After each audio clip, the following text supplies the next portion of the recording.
Hello sir, हाँ जी, आप बोलिए। स्टार्ट कर सकते हैं। Can we start start? कर सकते हैं तो अच्छा, yes sir.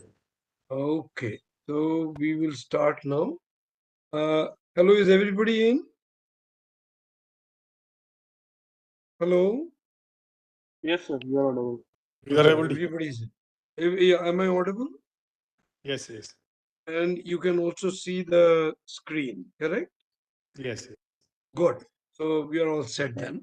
So we will start this session. I'm sorry that I could not take the lecture that day as I was traveling. Now, see what we are going to do in the next few classes that we have. We will address the issue of intellectual property rights. And the issue of intellectual property rights comes in because all of us are involved in what I call as, um, you know, as when I'm, that all of us are involved into some processes of research and development. Correct? And I'm sure that all of us are involved into doing some research or some developmental work. And how do we bring in intellectual property rights as a part of this entire process?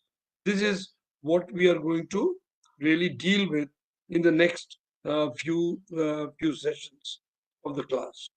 So, having done that, let us start with the first one. And I've changed the slide. Are you able to see it? Yes, sir. Okay. Now, so what I'm doing is that if you look at going back to what, way back 2 million years ago, if you look at 2 million years ago, what was the society like? The society basically was, based on agriculture. It was a hunting society and an agricultural society. Even in hunting, in the case of hunting, people had to, for example, create, different types of implements, different types of things. So innovation is nothing new, or inventions are nothing new right from the time that the human society, began to develop. Innovations and inventions are a part and parcel of us. So to start with, it was an issue of being coexistent with nature. Then came in the requirement of food. So people, not only did hunting for food, but also developed agriculture. So therefore, there was a lot of pressure on seeing how to use natural products and how to really decide what to eat, what to cultivate, how to do things, etc. Once we went through that particular process, which is about 13,000 BC, after that, between that period and towards the end of the 18th century, all of us know that we went through what was known as um, the industrial society got built. So during that particular industrial revolution, what happened? That we developed a whole range of devices, we developed a whole range of other things, and this whole process of industry got born. So you started making new types of products, new types of systems, new types of devices, locomotives, cars, etc., etc. Just to check with all of you, what do you think? Well, this is a question which I'm asking to everyone attending the session. What do you think was one of the greatest inventions on earth during that particular period, or earlier to that, earlier to the Industrial Revolution? What was one of the finest which we use even today? Anybody to answer that? Wheels. Absolutely correct. 100% correct. Wheel. I mean, imagine, it looks so simple, one little disc and what all this disc can do. Absolutely correct. So that gave birth to a whole bunch of things here. Then came in what? Then came the next part of the revolution. Next part of the revolution was when we came into the issue of information products.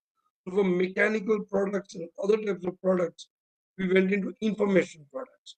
And then, how did the information products get built up?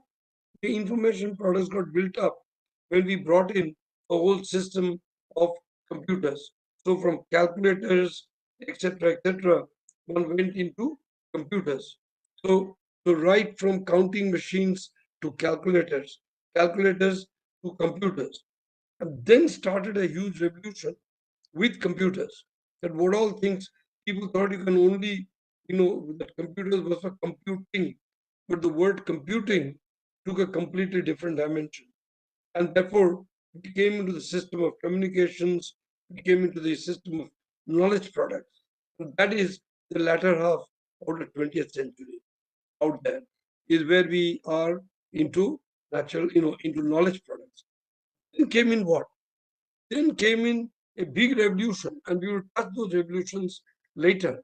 One part, the IT, of course, took on. We had the Internet of Things. I'm saying we had the Internet of Things, okay? We still have, but Internet of Things is a concept which is now well established, right? And then came in this whole area of biotechnology. So, biotechnology and smart chemistry. So biotechnology, smart chemistry, Internet of Things, knowledge, products, you put all these things together. All these together made a very, very comprehensive system. And then, of course, this is supported by a huge amount of development that took place in physics and other related areas. And people learned how to put all these things together. So that is what is from the 21st century. What is happening now? Very quickly, what is happening now? One is we are talking about smart materials. We're talking of synthetic biology. We're talking about artificial intelligence. We're talking about metaverse. We're talking of the dynamics of AR, VR, and the real world. We're talking about a whole new era of, you have natural persons. You can synthesize beings. You can have, embedded beings with AI, hybrid systems. Then you can do a whole translational duality between real, virtual, etc., etc. So we are now moving into a completely different era. So if you look at the whole 2 million years, we have actually traversed the entire network, entire system of how society has evolved and how society will evolve in due course. Now, at this stage, do you want any clarification or any discussion that you need to seek at this stage? If not, please tell me, because then I'll wait for a few seconds for you to ask me questions because I like these sessions to be interactive. So kindly tell me if this is clear to you or you need any explanations at this stage. Any one of you, please. Any, can you please, am I audible? I can't hear any one of you. Yes. Yes, sir, you're audible. And it's okay for me to continue? Yes. Yes. Okay, please respond because I wouldn't know because I'm not seeing you, I'm not physically with you. So unless you respond, I wouldn't really know, whether I'm making sense to you. Okay, so that's very important for us. Now, let's go to the next. I've just changed the slide. Has the slide changed? Yes, Hello? sir. Okay, good. Kindly tell me because, without me knowing, I become completely, I'm blindfolded otherwise. Right. So now what what happens is that when we talk about knowledge societies, we hear this term all the time of knowledge societies. So on what are these based on? So first of all, as we have seen, in this whole evolution of, these so many million years that we have seen, what have we addressed? We have always addressed human needs and the rights of humans. And to do this particular bit, we have, of course, said there must be pluralism, means that we must look at all the different angles of everything. Number one. Number two, we must try to involve as many people or as many situations as possible. Therefore, the term inclusion. Then there is a term called equity. Equity means, that we must distribute our rights, with a fair amount of equality. And so that is what we do. And then, of course, we need a lot of openness, because that's the way the society can develop. And to do this, you need freedom of expression, you need universal access, you need diversity, and you need education for all. Once you do these four principles, then on how do we build these, and what are the building blocks on which this works? First part, which all of us are involved in, is knowledge creation. Second part, all of us are involved in, is knowledge preservation. Third part that they are involved in is knowledge dissemination. And the fourth part, very important, that why are we creating the knowledge? Why are we preserving knowledge? Why are we disseminating knowledge? Because we want to utilize the knowledge. Knowledge utilization becomes very important. And based on all this is what we build our knowledge societies. So this is where all of us are involved into a huge amount of networking and a huge amount of working together. That is something that we have been doing extensively. Now, so that is the first part. Then let us go to the next step, right? The next step is, right, now, when we are why is this not moving away from the screen? 1 minute. Okay. Not moving anywhere to the. So when we look at, we talked about creations. And when we create, what do we create? Different types of creations.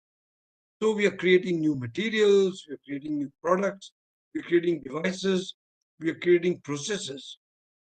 We are also creating new life forms. We are manipulating life forms and processes. We are creating new plant varieties. We are creating seeds. Then we come to a whole bunch of healthcare issues like curative, prophylactic, diagnostic, surgical. All these are taking us into the healthcare area out there very strongly. And then many of us are involved into computer related innovations where we deal with algorithms, computer associated creations, etc., etc. Now, then there are many others who are involved into business processes, right?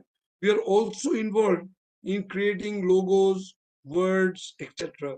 We are also involved in creative expressions, like, for example, we create, slogans, we create drawings, we create paintings, we create sculpture, we create a whole bunch of things which are basically creative expressions. But simultaneously, as we look at things, see, when we are developing new materials, new products, new devices, processes, etc., etc., during that particular thing, what is it do you think we are addressing? Anybody? We are addressing an issue. What is that issue related to? When we develop new materials, when we develop new products, when we develop new devices, we develop new processes. What are we addressing? Anybody? Problems. Please, I'm waiting for your response. What are we addressing? Problems. Sorry, can you be loud, please? Problems. Absolutely correct. You're addressing problems. Now, when you're addressing problems, what are those problems related to? You're addressing problems, which is correct. Now, what are these problems related to generally? Anybody? Hello? Waiting for your reaction. Mankind. Of course, it's to mankind, but what is it related to? When you're saying problems, how do you define a problem? When you say, I have a problem, right? So when you're saying a problem, that identification of the problem and the solution that you give to the problem, what are you addressing there? It's very fundamental. Think about when you say this is the problem I'm addressing. So when you say this is the problem, that means what are you relating the problem to? generally? Anybody? What are you relating that problem to? Human welfare. Yes, but what is that human welfare for? Just, I will say, aren't you addressing issues of technical issues? So technical improvements related to functionality. Aren't you addressing issues of functionality? Is that correct? When you say I want a faster computer, that's a functionality. It's a technical improvement. I want a smart material. You're addressing issue of functionality. When you say I'm creating this new microorganism to do something, you're again addressing issues of functionality. You say that I want to create, energy. Okay, with minimum amount of I put in minimum amount of energy into some system, and I want to create energy out of some materials or whatever. Again, what are you addressing? Issues of technical improvements, related to functionality. That is what you're addressing. That's a problem. So problem related to functionality. Is that clear? Then, in many a times, aren't you developing things which are merely you're changing the shapes and ornamentation? And when you're merely changing the shape and ornamentation, are you addressing issue of functionality or are you addressing some other issue? Anybody? See, for example, when you go to the shop and buy, let us say, a cup or dish or a cutlery set, correct? You see, so many cutlery sets in front of you. Let's assume they are all of the same price. Then what is the way you decide how to buy that cutlery set? Choose What? according to utility. No, utility you've already seen. Fact that you are going to the cutlery set and you say, well, these are all of the same price. And if all of them have the same utility, argument purpose, then how do you decide which one? The one which I like the best aesthetic. Absolutely. When you say the one which I like the best, what is it that how do you come to the conclusion this is the one I like the best? How do you come to the conclusion that this is what I like the best? Evaluate physical parameters such as color, design. Correct. So then you're beginning to look at shape, you're beginning to look at the ornamentation, you're looking at the aesthetic features. That is the time when you're not looking at the functionality. You say, I take the functionality for granted, but you're addressing aesthetic features. So aesthetic features is also a type of creation. Correct? That's very important. So not only functionality, but aesthetic features become also very important. And not only that, when you are addressing, let us say you are convinced about the functionality, you convinced about how it looks, okay? And if there are two, which look the same, look not same, sorry, which looks similar and you like it, what is the next thing that you use to decide which one you will buy? When you go to the shop, you pick up two items. So this is what I like. Both look good to me. Then how do you decide which one you will take? Because functionality is the same. Looks wise, you have picked up two. So the functional part is gone, the non-functional part is gone, the aesthetic part is taken into consideration. What is the third part you use to buy something in the shop? Price. Price, we have decided on the price. I'm not going to buy anything more than 100 rupees. Let's assume that the price is decided. So I've sealed the price. I've sealed the price. I've sealed the functionality. I've sealed now the looks. Now I have to take a decision which one I'll buy. So how do you go? What is the next parameter you use to buy something? Therefore, each of these companies will try to do something to attract you, right? Or attract your attention, not attract you, but attract your attention. What is that other part that comes in? What is that other part? Don't you decide then, okay, who is making this product? If this is made by Godrej or this is being made by Samsung, then I decide, okay, I will buy. So what comes into play? Brand. Correct.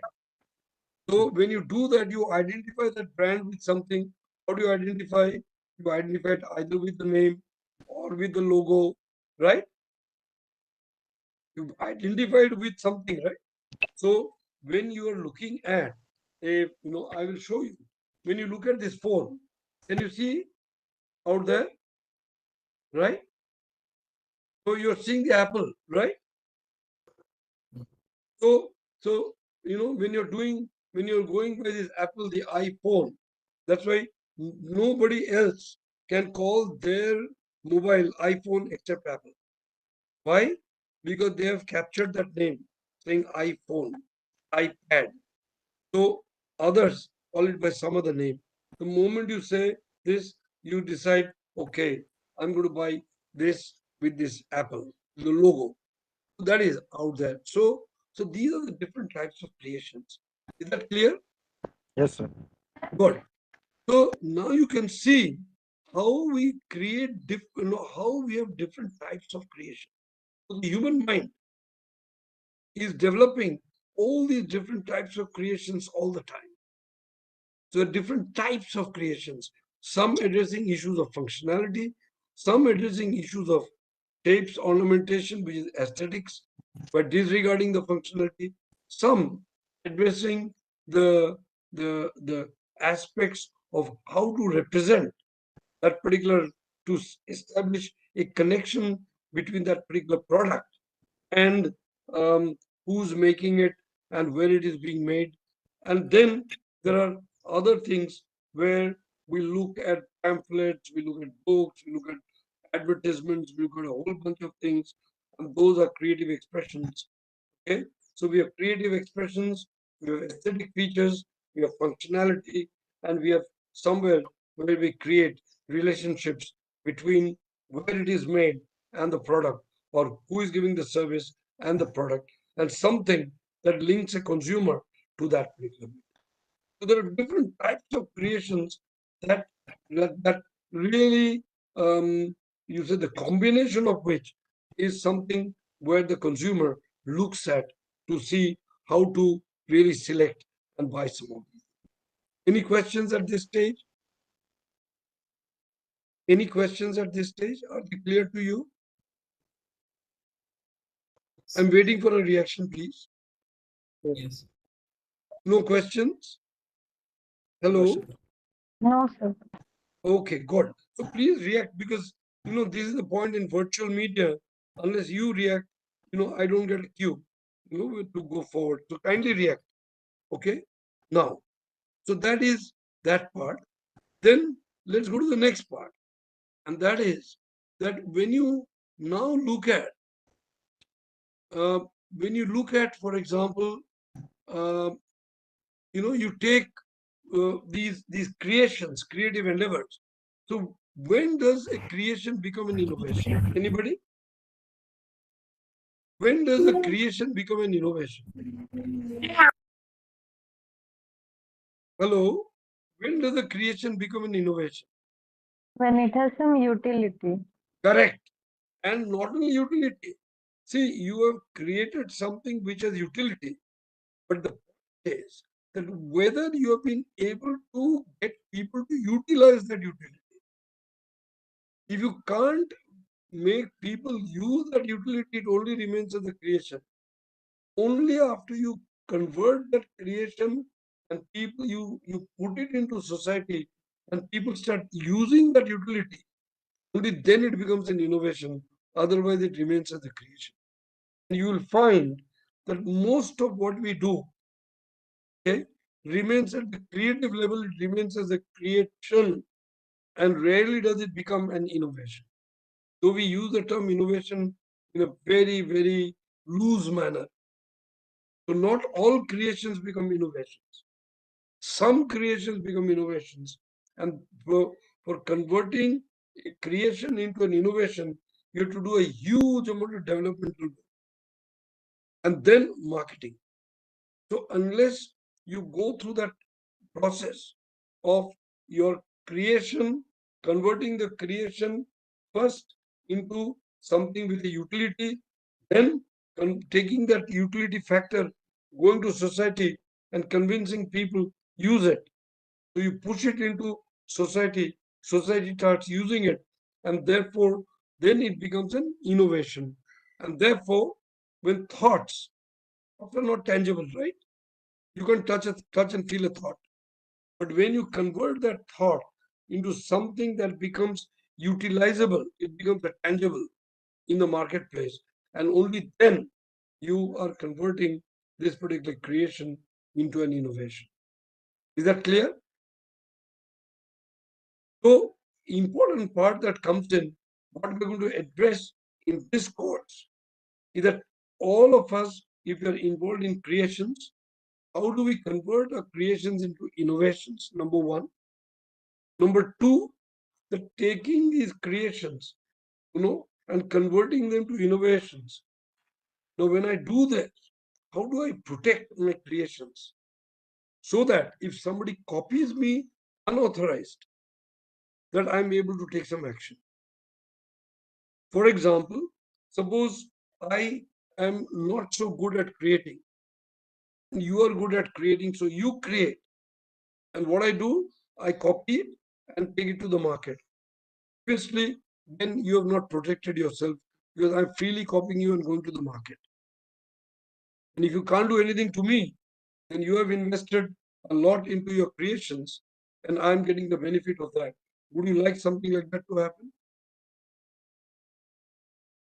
Would you like something like that to happen? No. No, not at all. So therefore, as you're creating, right? As you're creating in the process of creating to the innovation, at that stage, you need to protect what you're creating if it is worthy of protection. You will not go and protect anything and everything. But if it is worthy of protection, you should know how to protect, when to protect, how to protect, and what to protect. That is where this term called intellectual property rights comes in. So that is where the whole issue of intellectual property rights comes in. So important. Creativity to innovation, you transform your thoughts, you translate your thoughts into certain actions, and then if you can't do everything, what do? You transfer it to somebody. Somebody converts it into something useful and tangibles for use. So that then becomes a value added asset. It first becomes your property, and when the property has a value, it becomes an asset. Right? So for example, all of you who are now attending the course, which are the different institutions of HBNI that you come from? Can you quickly tell me? Which are the different institutions of HBNI that you are linked to? IMSC. Sorry, I can't hear you. Can you please speak a bit louder? IMSC. Yes. Anybody else? Yes, sir, I from can't hear you. Nice, sir. Okay. So in all your institutions, what are you doing? You are involved in a process of creativity. You're creating something. And why are you creating? Because you think it may have some utility. There will be some functionality, some utility. You would like that to go into society for use. And in doing that, okay, you may get your PhD, you may get your master's degree or whatever, or you may not get a degree. That's a separate issue. But it may be, I'm not saying it must, it may be worthwhile to assess what you're creating and whether you can protect it using certain tools of intellectual property rights to see that you can then get the full benefit of your creations. Is that clear? So, Yes. good. So now if you take on, right? So now, so we are saying we have these creative, earlier that, on the side, see on the side, it was creativity or creations. Now I've replaced the word creations with innovations. Now you understand what is the difference between creations and innovations. So we have converted those creations now into innovations. Okay, out there. Now, having done that, what happens? So we have seen that society, we have seen that the growth of society takes place when you have to continually innovate. Why? Because if innovations comes to a standstill, if innovations get stagnant, then the society will not grow. And society grows because of a dynamic synergy between various things. Then you have institutions, right?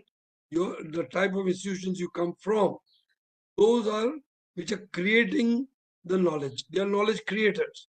You are the knowledge creators. Then you need funding agencies who fund. So you need nourishing sources.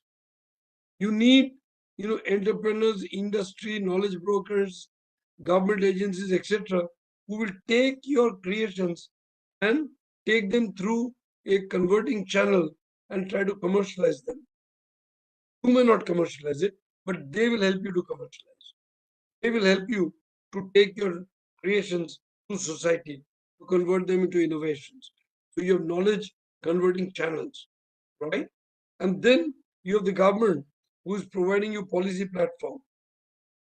So that becomes a policy platform. And when you do all this, are you doing all this in a vacuum? No, you're doing it under ethical and legal pathways. So there are laws, there are the entire legal system, right? Which you base your thing. So moment you say, I want to protect my creation, that protection is a legal way of doing something. Any questions at this stage? Because this is full of concepts. I just want you to absorb it and tell me whether you have any questions at this stage. Yeah, I want you to be interactive. Huh? In this type of course, unless you're interactive, if you only listen, you won't get much. So I would urge you to be interactive. Any questions at this stage? Anything that rapidly goes past your mind? No. Nothing. So see, I want you to think in real time with me. So kindly put in your thoughts into it. So therefore, simply creating or creations is not good enough. Creations, we must try and see whether we can have a utilization of that. To utilize that, we need to interact with people who can make it happen on one side. On the other side, we need a legal framework by which we can sort of protect what we have created. That is the other part. Okay. So now, if I go across, right. So now, if you look at it, how many of you have heard the term called patent? How many of you have heard the term called patent? Yes, sir. You have all heard the term called patent. Now, just a very quick question to all of you. When you hear the word patent, what comes to your mind? What comes to your mind when you hear the word patent? Please react. What comes to your mind when you hear the word patent? Invention. Correct. Absolutely correct. Inventions come to your mind. when the word invention comes to your mind, what comes to your mind? You have used the term invention. The moment you have used the term invention, what comes to your mind?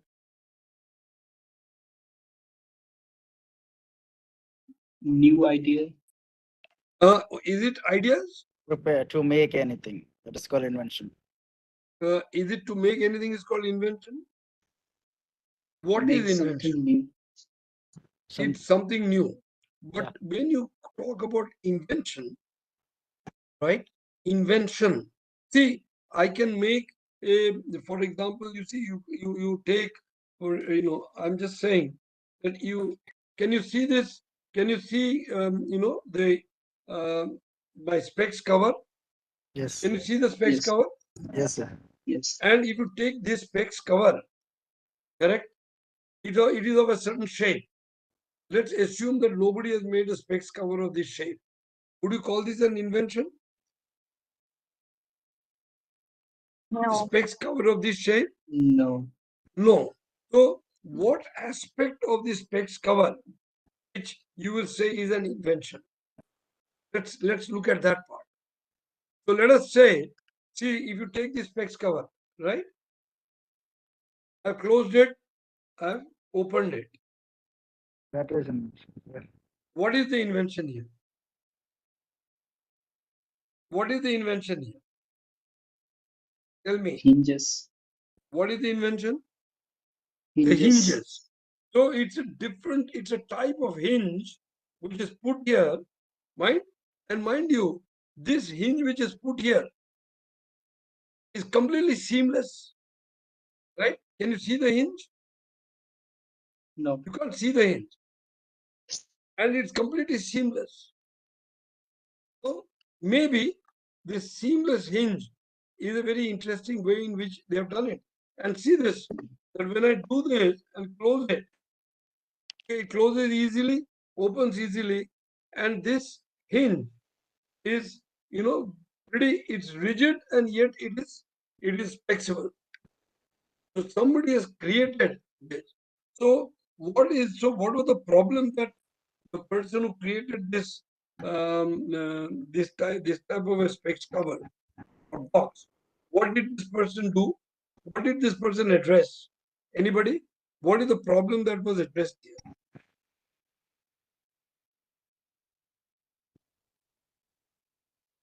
What is the problem that was addressed? Storage. Sorry? Protection of spectacles. Correct. It is protection, but I could have, instead of putting specs, I can put anything. Finally, it's a box, right?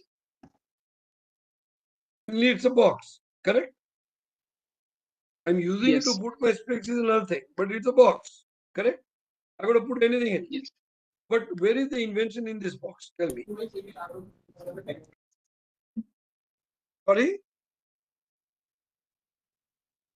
Can you unmute yourself and speak, please? Can you please unmute yourself and speak? Ease of use. Yes, perfect. Ease of use. So how did I get the ease of use? So functionality. The invention is related to functionality. In this case, you said ease of use. From where did the ease of use come? Well functioning. The functional, the hinge here, correct? Yes. So my invention in this particular box lies on the hinge. Now there are many types of hinges, right? Now here is a hinge which was developed to put in this box so that when I close it and turn it like this, it doesn't open. It's holding on. And when I open it, it stays on like this. Okay, it doesn't fall onto the other side. Now when I turn it like this, it doesn't close by itself. I have to close it. So see how many functional issues have been addressed in this invention. Clear? Yes. So what happens is that when I do these type of functional improvements, this type of functional improvement, this is only one example. Functional improvements, they are done, and if nobody had done it before, you call it an invention. So invention related to functionality. Reinvention related to functionality. How did the functionality get addressed? They use methods of science and technology to address the problem. And because nobody else had done it before, this is an invention. And then we must evaluate. And if I want to protect this invention, which legal tool I will use? I will use the legal tool called patent. What does patent protect? Patents protect inventions. Patents protect inventions. Inventions are related to functionality, and functionality is something that we address by identifying a problem and giving a solution to that functional aspect of that. Correct? Is it clear to you? Yes.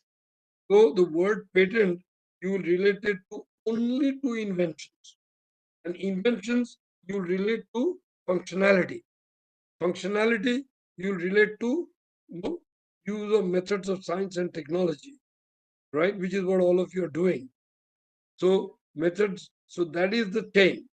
And it's only inventions that are protected by patents. That's the first part. So we have told you what is the meaning of the word patent, right?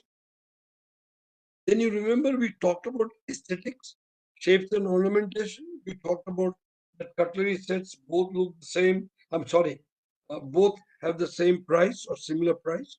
Both have the same function. And we selected one cutlery set as opposed to the other cutlery set because we liked it. And what we liked was the aesthetic features of that, not the functional features, aesthetic features. We disregarded the functional features. We said, a cup must be a cup. But then I then look at the aesthetic features. Those aesthetic features, that is the shape, ornamentation on that shape. So shape and ornamentation put together, where I disregard the functional nature, but to protect that creation, that particular creation to protect, I don't use a patent. Why? Because now I'm not trying to protect the functional aspects, I'm trying to protect the aesthetic aspects. And those aesthetic aspects get protected by a legal tool called design registration. So the aspect of functionality is protected by patent. The aspect of aesthetics is protected by design registration. Is that clear? Yes. Is that clear? Yes. It's clear, right? So, in the next Sir, class, excuse me, go ahead, sir. please ask. Sir, if we are doing something which increases the performance in Correct. some way, Correct. then in which category it will fall? Now it is when you say it increases the performance, so you are increasing the functionality. So it will fall in the group of patents. It will fall in the group of inventions, and inventions will be protected by patents. Sir, in terms of software, Correct. Now, when you take software, now if you say that my software, when I embed this particular software in, let us say, in some chip, and the chip functions better, that software in the chip that functions better will fall in the aspect of patent because it is addressing an issue of functionality.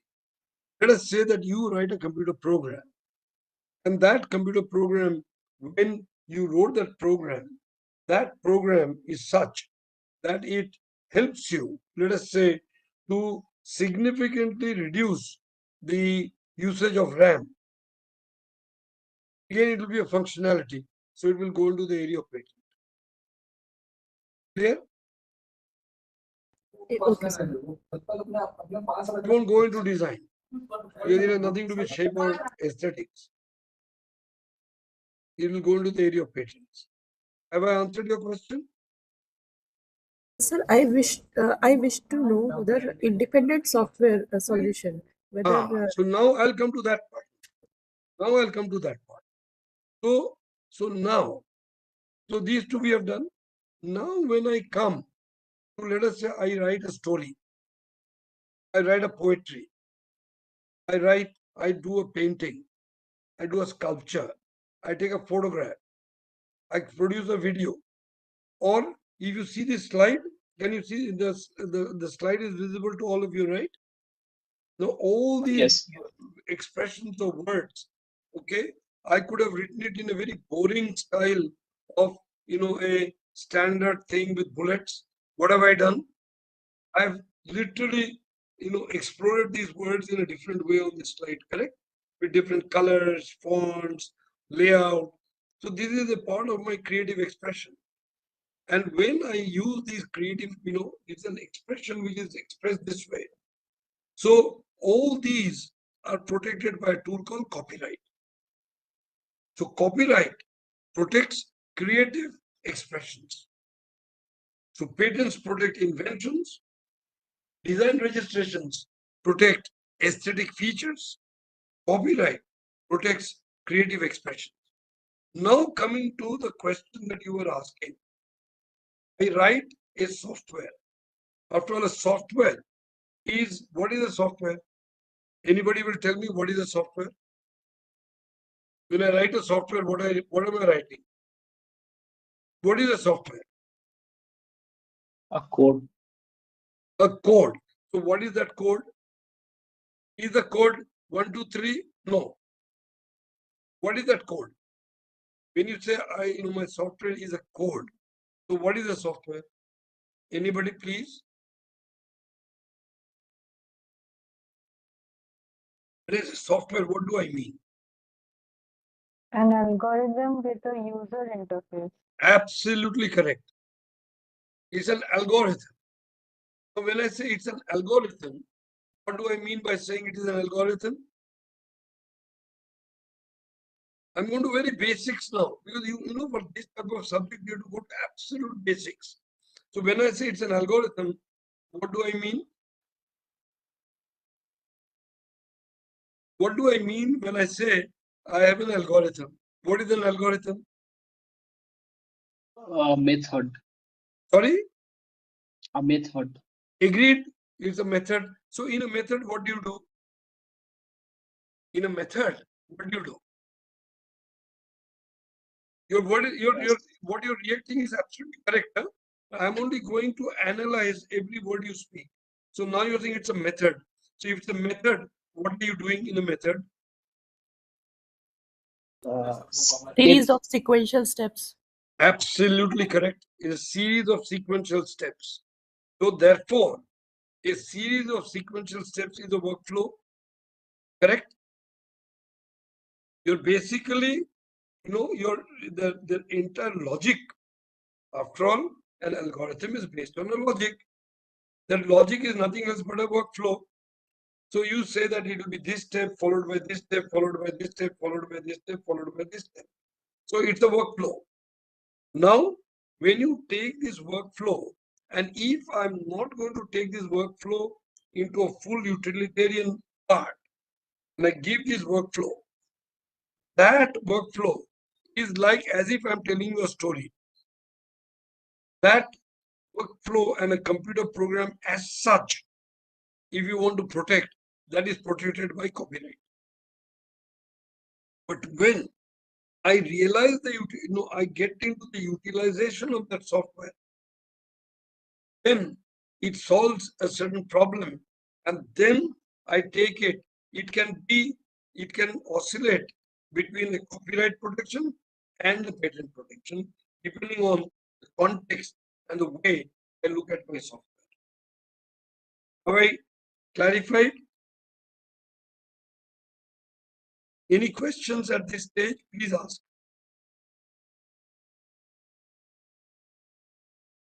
I'm not getting any reaction. Kindly. No, sir, no question. But is it clear what I just said? Yes, sir. Good. So now when you look at, I showed you my Apple phone, right? And I showed you, can you see the Apple phone? Yes. And you can see the Apple logo. Yes. Now, for example, that logo, if I just simply drew that on a piece of paper, okay, and you looked at it, and I asked you, what is it? What would you have told me? Generally, if I drew this, this thing with a curve like this and with a leaf like that, if I put it like that and show it to you, right? What would you generally tell me? If I showed you that as such, you look at it, and what would you tell me? What would you tell me? If I asked you, what It's is this? What would you tell me? Apple logo. Sorry? Apple logo. Apple logo. See, you could have told me it's a partially eaten fruit. You didn't, right? So, moment you see this, what has gone into your mind is that it is the Apple logo, not a partially eaten apple. Correct? Yes. You forgot about the fruit. First thing you said is it's a logo. So that means that Apple company has created this particular logo so that when people see this logo, they associate it immediately with their company. And because this mark, this Apple this logo is called a mark, because this mark is used to establish a relationship between the customer's perception and the product where it is made. This is a mark which establishes this relationship. And because this mark is used in the course of trade, it's called a trademark. Clear? So trademark protects, these type of logos, expressions. Say, for example, when you read Godrej and see the G written that way, and they write it like this in running hand, then immediately you establish, oh, that's that Godrej company. When you see Tata written with a blue thing like this, in a certain way, even though it doesn't write Tata, you immediately say that's Tata. Correct? Similarly, when you go to a petrol pump, right, and you see something like a yellow and a blue, reversed in a certain manner, what do you associate that petrol pump with? If it is something like this, and there's a reverse, something like that. Have you seen that? On the road when you go, you look at a petrol pump. How do you identify it if you don't see the name?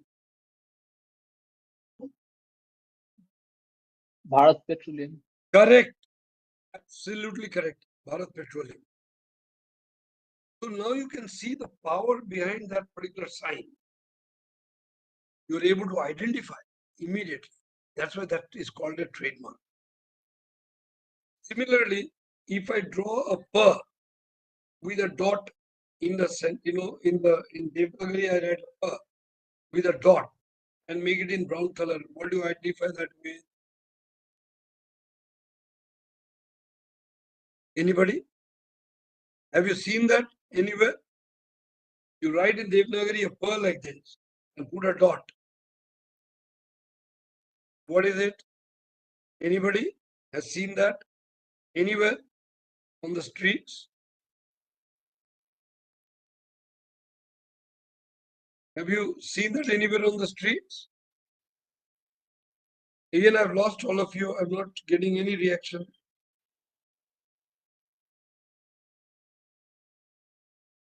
Hello? Sorry. I can't hear you. Can't hear you. Your voice is cracking. The question is, I write a per like this with a dot. Have you seen this anywhere? Punjab Bank. Absolutely correct. See how powerful this is? The moment I told you a per with a dot, you said Punjab National Bank. So that mark, which associates between that mark and Punjab National Bank, which you identified just now, because Punjab National Bank, is offering financial services, this is called a service mark. When you do it on any article, that's called a trademark. And when you do it for services, it's called a service. Clear? So today, we looked at, creations, how, at what stage creations become innovations. Then we looked at that among these different innovations, depending on what these innovations relate to.